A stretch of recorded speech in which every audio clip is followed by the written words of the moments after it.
Halo, halo, apa kabar? Assalamualaikum warahmatullahi wabarakatuh. Kembali berjumpa dengan saya, Hersman Arif dari Forum News Network. Kalau Anda mengamati di pemberitaan media online, kemudian juga media sosial, ini sekarang paling heboh itu adalah pernyataan dari mantan Rektor Universitas Gadjah Mada, Profesor Sofyan Effendi, yang dia membongkar fakta yang ini sebenarnya bentuk publik itu sangat mengejutkan, tapi sebenarnya untuk kalangan tertentu soal ini sebenarnya sudah sekitar setahun yang lalu ini sudah pernah disampaikan oleh Profesor Sofyan Effendi. Jadi Profesor Sofyan Effendi ini memang punya data-data bahwa ijazah Jokowi itu palsu karena dia memang tidak pernah menyelesaikan ijazah insinyurnya, dan kemudian soal skripsinya itu juga hanya mencontek dari pidato atau makalah ilmiah dekan Fakultas Kehutanan UGM yang memang ahli teknologi kayu gitu ya, Pak Profesor Sunardi. Nah, gara-gara pernyataan yang kemarin itu yang membongkar soal ini dan sekarang viral potongannya di mana-mana di media sosial, banyak sekali bermunculan itu, membuat pendukung Jokowi yang menyebutkan namanya sebagai Jokowi lovers itu akan melaporkan Profesor Sofyan Effendi ke Bareskrim Mabes Polri. Berarti ini kalau nantinya Profesor Sofyan Effendi ini dijadikan tersangka, ini tersangkanya akan makin banyak karena gara-gara dugaan ijazah Jokowi ini kan sekarang Polda Metro Jaya sudah menetapkan 15 orang tersangka ini dalam kasus itu ya. SPDP-nya, surat perintah dimulainya penyidikan itu sudah dikirimkan ke Kejaksaan Tinggi Jakarta. Ada 12 orang, dan kalau tambah Profesor Sofyan Effendi ini ya akan jadi 13 orang. Dan mungkin masih akan terus bertambah karena saya yakin akan muncul banyak orang-orang seperti Sofyan Effendi yang selama ini tidak pernah speak up akan speak up gitu. Tapi kemudian saya berpikir kalau toh niatnya itu untuk membungkam, untuk menakut-nakuti, ya orang nggak akan takut. Ini nanti malah akan ada gelombang orang-orang yang speak up, dan juga nanti akan ada gelombang laporan ke kepolisian. Dan yang kita pastikan polisi yang akan kalang kabut. Mengapa? Karena sampai sekarang ini kan yang didasarkan oleh kepolisian untuk menangani kasusnya adalah laporan apa menyebar fitnah, menghasut gitu ya, hoax gitu ya, laporan ini jadi laporan palsu lah ini gitu. Yang hal yang sama juga disampaikan oleh Jokowi lovers. Namanya hanya disebut, saya baca di media namanya hanya Chandra begitu saja karena ini dianggap dia menyebarkan hoax. Tapi saya kira publik pasti lebih percaya kepada Profesor Sofyan Effendi ketimbang Jokowi lovers. Karena apa? Karena tentu saja reputasinya dan posisinya sebagai mantan rektor UGM. Pak Sofyan Effendi ini pernah jadi rektor UGM 2002 sampai 2007, dan sebelumnya pernah menjadi kepala badan namanya tadinya BAKN, Badan Administrasi Kepegawaian, tapi yang kepegawaian negara yang kemudian diubah menjadi oleh Pak Sofyan Effendi diubah menjadi BKN ya, Badan Kepegawaian Negara saja.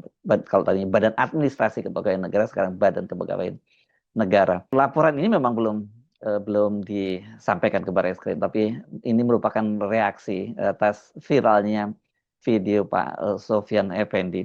Dan kalau kita menyimak apa yang disampaikan Pak Sofyan Effendi ini sekarang menjadi makin jelas ya duduk persoalannya. Jadi saya menyebut ini sebagai game changer, dan kalau kemudian polisi masih terus nekat untuk meneruskan kasus ini, saya kira ini nanti bukan badai, itu bukan hanya menghantam Pak Jokowi dan pendukungnya, tapi juga kepolisian. Ini kita mesti sarankan hati-hati kepolisian menangani kasus ini, karena kan kita masih ingat ya laporan ke Polda Metro Jaya itu pada waktu itu Pak Jokowi itu hanya membawa fotokopi ijazah, dan fotokopi ijazah itu kan bukan dokumen yang resmi, dan ini bukan hanya dugaan-dugaan. Kalau tadinya kan munculnya dugaan itu karena ijazah Pak, ketika Jokowi datang ke Polda Metro Jaya membawa laporan itu, dia membawa semacam map yang digulung-gulung atau kalau orang Jawa nyebutnya diuntel-untel gitu, dan itu dipastikan nggak mungkin itu ijazah asli karena ijazah asli dari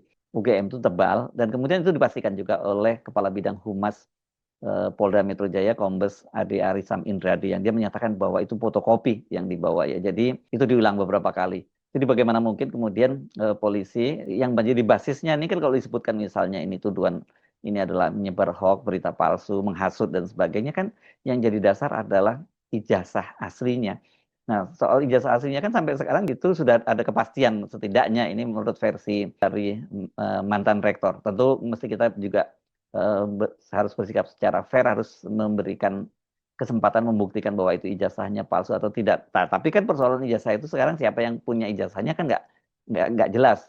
Dan harusnya yang punya ijazah dalam hal ini adalah Joko Widodo. Tapi kalau Joko Widodo juga kemudian dinyatakan dia ijazahnya palsu, ya berarti itu yang harus diperiksa, ijazahnya dulu yang palsu. Dan bagaimana kemudian orang-orang ini dijadikan tersangka, sementara yang menjadi dasar kan soal ijazahnya, soal kontroversi ijazah palsunya ini. Ini nggak mudah, saya kira, buat kepolisian untuk melangkah terlampau jauh, meskipun sekarang dia sudah menetapkan sejumlah orang sebagai tersangka. Nah, kita simak lagi ya pernyataan dari Profesor Sofyan Effendi yang bagian yang penting saja, yang menyatakan bahwa itu adalah ijazahnya palsu, dia tidak pernah menyelesaikan sarjana S1-nya, insinyurnya yang digelar ini, dan kemudian yang disandang maksud saya selama ini, dan yang lebih parah lagi juga skripsinya itu yang selama ini dipersoalkan oleh terutama Rismon Hasihola'n Sianipar, Dr. Rismon, bahwa itu juga palsu, ternyata hasil contekan.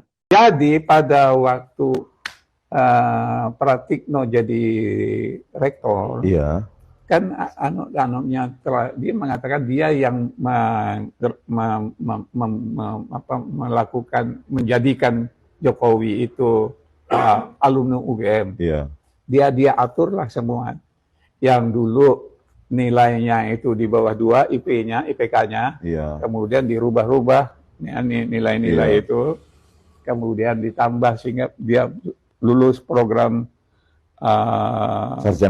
sarjana, dimasukkan nilai-nilainya, dan tesisnya, skripsinya dimasukkan. Nah, sekarang tinggal dites. Kalau saya tanya, saya minta pegawai saya untuk melihat daftar wisuda Jokowi, masuk nggak dia di dalam daftar wisuda tahun 85? Dan yudisium ya, Prof? Ya, yang wisuda itu yudisium kan. Di situ dia nggak masuk. Jadi nggak ada namanya di wisuda tahun 85. Jadi artinya dia nggak pernah ikut wisuda. Nah, sekarang ini kalau seorang mantan profesor, itu kan kita pastikan begini. Satu, reputasi yang saya sebut, kalau saya lihat CV-nya panjang banget ini Pak. Sofyan Effendi ini secara akademis maupun secara jabatan ini dia nggak diragukan. Dia pasti punya akses yang cukup kuat di Universitas Gadjah Mada, karena pada saat Jokowi itu dinyatakan lulus sebagai sarjana tahun 85 itu, ini Pak, saya baca ini Pak Sofyan Effendi itu masih menjadi dekan di Fakultas Ilmu Sosial dan Ilmu Politik dari UGM, dan itu tahun berapa ini? Tahun 80 sampai 86 ya, sampai 86 lah setidaknya beliau itu jadi dekan, terus kemudian ada jabatan pernah menjadi pembantu rektor, dan terakhir menjadi rektor. Jadi Pak Sofyan Effendi pasti punya akses. Jadi kalau tadi Pak Sofyan Effendi menyatakan sudah menanyakan hal itu kepada petugas di sana dan dia mendapat penjelasan seperti itu, saya kira ini sahih. Beda dengan Rismon misalnya, pada waktu itu pasti Rismon pada waktu itu banyak dihalang-halangi ya untuk mendapatkan dokumen yang resmi. Tapi kalau Pak Sofyan Effendi yang nanya, pasti kan Pak Sofyan Effendi juga punya akses-akses, dan orang juga di sana masih sangat menghormati Pak Sofyan Effendi. Jadi dipastikan banyak yang berani speak up kepada Pak Sofyan Effendi. Yang kedua tentu saja reputasinya. Ya, reputasinya sebagai seorang akademisi dan juga pernah menjadi pejabat tinggi negara. Tipikal orang seperti ini, kalau tadi ada lihat kan bagaimana bicaranya, datar, tenang, dan sebagainya, rasanya sih nggak mungkin orang seperti ini menyebar hoax, tukang hasut gitu ya. Tapi nggak apa-apa, biarkan prosesnya berjalan, biarkan polisi melakukan penyelidikan kalau Pak Sofyan Effendi nanti dilaporkan. Hanya yang jadi masalah kan sekarang reputasi polisi ini dipertaruhkan dengan melindungi mantan Presiden Joko Widodo. Yang jelas jadi korban pertama itu adalah Direktur Tindak Pidana Umum Barreskrim Mabes Polri, Dr. Johandani Raharjo Puro ya, yang kemarin waktu dalam jumpa pers ya, ketika memeriksa laporan dari TPUA, Tim Pembela Ulama dan Aktivis, mengenai ijazah Pak Jokowi, dan kemudian dia menjamin keasliannya, itu kan kemudian bukan hanya jadi bulan-bulan publik, tapi juga dilaporkan ke Biro Wasidik yang kemudian melakukan gelar perkara ulang atau gelar perkara khusus, dan juga ke Propam. Divisi ke Propam ini dia dianggap melakukan obstruction of justice, menghalang-halangi aparat penegak hukum untuk melakukan penyelidikan atau penegakan hukum. Dan justru tapi itu jadi blessing-nya itu ketika kemudian Pak Johandani itu pada waktu itu tanggal 22 Mei ya 2025 ini menampilkan beberapa bukti-bukti yang mendukung, dokumen yang mendukung bahwa Jokowi itu memang betul ijazahnya asli, selain katanya identik dengan ijazah pembanding. Nah, yang juga cukup menarik itu adalah kan banyak sekali data-data yang justru yang tadinya diharapkan itu menjadi meyakinkan publik itu adalah bahwa ijazah Jokowi itu asli, antara lain kan misalnya soal SPP, kemudian transkrip nilai dan sebagainya. Justru dari situlah terbongkar semua kebohongan itu karena seperti dikatakan oleh Pak Sofyan Effendi kan dia hanya sarjana muda atau BSc, dan itu sesuai dengan bukti yang ditunjukkan oleh Dirtipidum Bareskrim Mabes Polri bahwa dia mengambil programnya sarjana muda, dan kemudian nilainya yang dia banyak sekali nilai SKS-nya itu nilai transkrip nilainya banyak nilai D dan C gitu, atau C dan D tepatnya gitu, sementara A dan B-nya hanya sedikit, dan juga kreditnya satuan kredit semesternya nggak SKS-nya itu tidak memenuhi syarat untuk jadi sarjana. Jadi kelihatannya apa yang cukup masuk akal apa yang dikatakan oleh Pak Sofyan Effendi bahwa dia itu sebenarnya hanya gelarnya BSc saja, bukan insinyur. Dan juga yang telak juga soal skripsi ya, skripsi yang dikatakan bahwa itu adalah menyontek begitu ya. Nah, dengan begini ini kasusnya kan Pak Jokowi bisa kena pasal berlapis-lapis ini, pemalsuan ijazah itu bisa terkena. Kemudian juga ada soal kebohongan publik. Wah, ini untuk seorang pejabat sebenarnya kalau di negara-negara demokrasi yang maju, kebohongan publik itu nggak bisa ditawar-tawar karena ini menyangkut kredibilitas. Jadi apalagi kalau kemudian di head to head itu antara Pak Jokowi yang terkenal sangat banyak sekali berbohong dibandingkan dengan Pak Sofyan Effendi, juga orang pasti akan lebih percaya Pak Sofyan Effendi daripada Pak Jokowi. Sekarang ini kan mereka, Pak Jokowi kelihatan sekali bahwa mencoba mengalihkan isu ini, isu tekanan terhadap dia dan anaknya itu dengan soal ini ya, dengan laporan-laporan semacam ini. Nah, siapa saja, nanti kita baca dulu nih ya, siapa saja akhirnya yang dijadikan tersangka itu. Sebelumnya kan hanya 5 nama kalau seperti dikatakan oleh pengacara Pak Jokowi yang dilaporkan kemarin itu, ya. Ini duo RS, yang pertama Roy Suryo dan Dr. Rismon Hasiholan Sianipar RS, kemudian Dr. Fauzia Tiasuma, kemudian Profesor Egy Sujana, Ketua Tim Pembela Ulama dan Aktivis, dan yang terakhir adalah pengacara Tri Kurnia Royani. Tapi ternyata kalau menurut keterangan dari pengacara Dr. Tifa, yakni Abdullah Al-Katiri, itu dalam program Rakyat Bersuara, itu disebutkan bahwa ada 12 nama yang sudah ada dalam surat perintah dimulainya penyidikan. Artinya mereka ini sudah jadi tersangka. Nah, muncul juga nama mantan Ketua KPK Abraham Samad, ini akan dijadikan tersangka juga, dan Abraham Samad sendiri sempat bingung kenapa dia masuk dalam daftar sebagai tersangka. Nah, siapa lagi nama-nama yang lain gitu? Ini nama lengkapnya ya. Egy Sujana yang nomor 1 di urutan teratas, itu sudah tadi. Rizal Fadila, Muhammad Rizal Fadila, ini juga sangat vokal. Dia adalah wakil ketua TPU Tim Pembela Ulama dan Aktivis. Terus nomor 3 Kurnia Triroyani, tadi sudah saya bacakan. Kemudian ada yang keempat itu Ruslan Effendi. Kemudian ada juga 5 Damai Hari Lubis, ini semua adalah TPUA. Roy Suryo sudah tadi masuk, Rismon Sianipar juga sudah, Fauzia Tiasuma sudah, Abraham Samad sudah saya bacakan. Nah, ini lagi kemudian Michael Benyamin Sinaga, ini kelihatannya ini adalah seorang wartawan ya kalau nggak salah di Sentana TV. Kemudian ada Nurdian Noviansah Susilo, dan kemudian Ali Rido alias Aldo. Jadi 12 orang. Kalau nanti ditambah dengan Profesor Sofyan Effendi, itu akan bertambah menjadi 13 orang. Tapi sampai kapan ini polisi yang akan melindungi Jokowi dan kemudian mencoba membungkam perlawanan publik dengan menjadikan mereka tersangka, ya? Karena kalau kemudian ada gelombang banyak sekali orang yang dilaporkan ke polisi dan kemudian ditindaklanjuti, wah ini akan daftarnya akan sangat panjang, karena sejak awal laporan ke Polda Metro Jaya itu juga sangat mengherankan karena prosesnya itu ditangani oleh kepolisian itu sangat cepat begitu ya. pada hari dilaporkan dan itu langsung diterima laporannya dan langsung ditindaklanjuti. Padahal sesungguhnya sebelum ada laporan ke Polda Metro Jaya itu lebih dulu sudah ada laporan dari tim pembela ulama dan aktivis ke Barreskrim Mabes Polri, pengaduan sih pada waktu itu sifatnya, yang itu sudah dilaporkan sejak bulan Desember tahun 2024. Nah, barulah setelah ada kasus laporan Jokowi inilah kedua-duanya diproses dan kemudian yang di Barreskrim itu dengan sangat cepat diputuskan, disimpulkan bahwa ijazah Pak Jokowi itu asli karena identik dengan tiga ijazah lainnya. Yang jadi yang menarik, saya sempat membaca pernyataan dari mantan Kabar Eskrim Mabes Polri, yakni Komisaris Jenderal Polisi Susno Duaji, yang dia menyatakan identik itu kalau kemudian ijazahnya yang diidentik itu tiga-tiganya itu palsu, ya berarti ijazahnya Pak Jokowi juga palsu dong jadinya gitu ya. Karena identiknya dengan palsu. Nah, sekarang ini justru menurut saya harusnya diubah ini, kalau memang seperti ini justru laporannya yang harus diproses laporan soal kepalsuan ijazah Pak Jokowi, karena ini dampaknya sangat luas loh ya.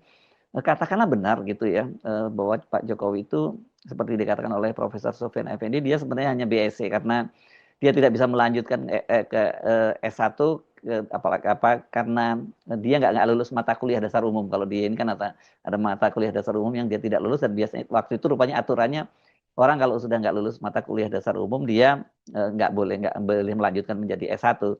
Kendati dia mendaftarnya misalnya hanya sarjana muda, tetapi kalau memenuhi syarat dia bisa melanjutkan kemudian untuk menjadi insinyur. Dari situ saja sudah berarti ada pemalsuan dokumen dong. Berarti Jokowi harus mempertanggungjawabkan pemalsuan dokumen itu. Ini bisa berlapis ini. Kemudian juga soal kebohongan publik dan kalau menimbulkan keonaran, kegemparan, saya kira ini kan banyak pasal-pasal.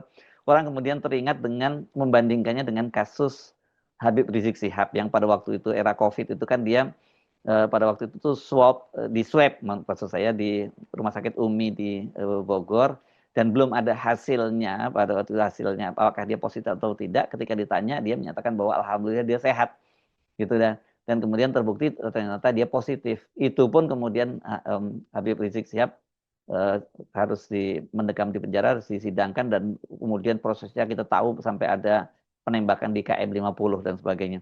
Padahal itu yang disebut menimbulkan keonaran publik itu waktu itu hakim mendasarkannya di media sosial saja.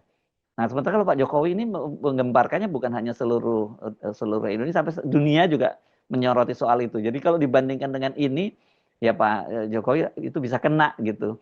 Nah, tinggal sekarang sebenarnya mudah untuk membuktikannya. Ya Pak Jokowi harus menunjukkan ijazahnya itu, dan kemudian dilakukan tes, itu tidak bisa hanya melalui puslapor lagi, tapi harus melalui lab yang independen, kemudian dia ada disaksikan seperti kemarin lah gelar perkara khusus itu disaksikan oleh Komisi 3, oleh Komnas HAM, oleh Kompolnas, dan kemudian pihak-pihak yang menuduhkan itu baru kemudian kita bisa menyimpulkan mana yang asli dan mana yang palsu. Tapi kalau Pak Jokowi masih sampai sekarang terus menghindar, dia tidak mau menunjukkan ijazahnya, ya orang meyakini pasti ijazahnya itu dipastikan palsu. Jadi sekarang ini tekanan publik ini luar biasa, dan kalau kita lihat ini apa yang dengan kesehatannya Pak Jokowi itu, kemarin kan saya mengingatkan bahwa Pak Jokowi itu pergi yang disebutnya berlibur menemani anak cucunya itu pada tanggal 26 Juni. Dan kemudian dia baru kembali lagi itu pada tanggal 12 Juli. Ini cukup lama liburannya. Dan sehari sebelumnya itu dia sudah diberi kado istimewa karena Polda Metro Jaya memberikan pengumuman melalui Kabid Humasnya bahwa sudah ditingkatkan menjadi penyidikan. Jadi artinya sebenarnya kemarin Pak Jokowi sudah tenang lah ya, bahwa oke, orang-orang yang menuduh saya itu sudah jadikan tersangka, jadi yang orang lain akan takut. Tapi ternyata orang malah nggak takut, karena kemudian muncul statement dari Pak Sofyan Effendi yang saya sebut sebagai ini bisa jadi game changer, mengubah peta permainan gitu. Ini aja kan kita lihat wajahnya Pak Jokowi ketika kemarin pulang ini di media sosial rame itu dibandingkan wajah Pak Jokowi yang sebelumnya dengan yang ketika dia pulang dari liburan. Memang kelihatan kalau di wajahnya itu belang-belang putihnya itu sudah tidak nampak lagi ya, tapi itu kelihatan sekali kalau di make up itu ya, make up sangat tebal gitu. Nah, tapi yang menarik itu justru netizen sekarang malah mempertanyakan ini wajah Jokowi yang asli atau bukan gitu. Ya karena menurut mereka itu ada perbedaan pada struktur giginya. Lagi-lagi soal struktur gigi ini yang jadi persoalan karena Pak Jokowi memang punya susunan gigi yang cukup khas. Mungkin seperti saya juga yang giginya berantakan begitu. Dan itu memang membuat beda dengan foto-foto Pak Jokowi lain yang ditampilkan gitu. Nah ini yang ditanyakan ini foto Jokowi asli atau tidak. Tapi saya kira kita nggak perlu masuk ke soal substansi itu, tapi kita bisa bicara soal bohongan dari Pak Jokowi dalam soal ijazah ini. Karena ini sebenarnya persoalan itu bermula dan sekarang malah mulai merambat juga dipertanyakan soal keabsahan ijazah dari putranya yakni Gibran Rakabuming. Jadi kalau Gibran Rakabuming kan dulu disebutkan bahwa dia itu ijazah sarjananya itu dia itu nilainya juga rendah gitu. Jadi apa IP-nya itu tidak memenuhi syarat, tidak eligible untuk menjadi sekolah lanjut lagi mengambil gelar master. Tapi belakangan justru orang malah mempertanyakan jangan-jangan Gibran ini malah tidak lulus SMP. Itu lebih parah lagi karena persyaratan untuk menjadi seorang kepala daerah itu minimal SMA ya. Jadi kalau Pak Jokowi karena betul dia sudah BSc ya minimal lolos lah dia. Dia punya ijazah SMA. Jadi dia nggak akan kena pasal memalsukan dokumen pada waktu mendaftarkan menjadi wali kota, kemudian menjadi gubernur dan bahkan presiden. Tapi kalau Gibran betul dia hanya SMP ya dia berarti kena 2 kali. Pertama ketika jadi wali kota, yang kedua ketika dia mendaftarkan diri menjadi wakil presiden. Ini jadi seru banget ini kasus ini dan intensitasnya itu sekarang itu makin tinggi dan saya sekali lagi nggak akan terlalu terkejut kalau kemudian banyak yang speak up karena kan sekarang ini Dr. Tifat, Dr. Roy Surya sudah mengkoleksi beberapa ijazah mereka-mereka yang lulus tahunnya itu dari Fakultas Kehutanan ya, Kehutanan UGM itu bersama dengan yang diklaim oleh Jokowi ya ini pada tahun 85. Kalau sudah ada mulai seperti itu, saya kira mungkin nanti akan banyak yang speak up dan berdatangan untuk menyetor ijazahnya untuk menunjukkan bahwa ijazah Jokowi palsu. Jadi sekali lagi kalau Pak Jokowi mau membantah tudingan bahwa ijazahnya palsu, jangan dengan cara melaporkan. Lebih baik tunjukkan ijazah palsu, bukan ijazah palsunya, ijazahnya ke publik dan kemudian diuji secara fair dan banyak sekali saksi di situ, kasusnya akan selesai. Pak Jokowi nggak perlu ngumpet-ngumpet lagi kalau tahu mau berobat mau apa dan saya kira dengan turunnya intensitas tekanan terhadap Pak Jokowi ya Pak Jokowi akan segera sembuh karena penyakit Pak Jokowi ini kelihatannya lebih pada psikosomatis, lebih pada akibat tekanan perasaan gitu ketimbang penyakit yang kan katanya karena tidak cocok dengan udara di Vatikan atau apapun lah namanya itu. Saya Arif, sampai jumpa lagi. Wassalamualaikum warahmatullahi wabarakatuh.